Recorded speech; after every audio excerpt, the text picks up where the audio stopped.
ക്ഷമിച്ചു തരും ഞാൻ. കാരണം ജയേട്ടനില്ലാതെ എനിക്ക് ജീവിക്കാൻ കഴിയില്ല.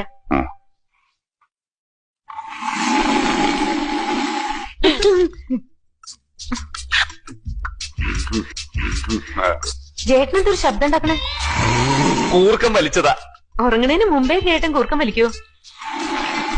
വലിച്ചു പോകും.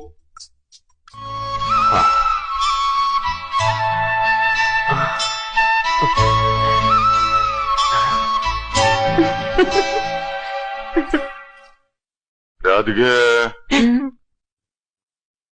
രാധികേ, രാധികേ.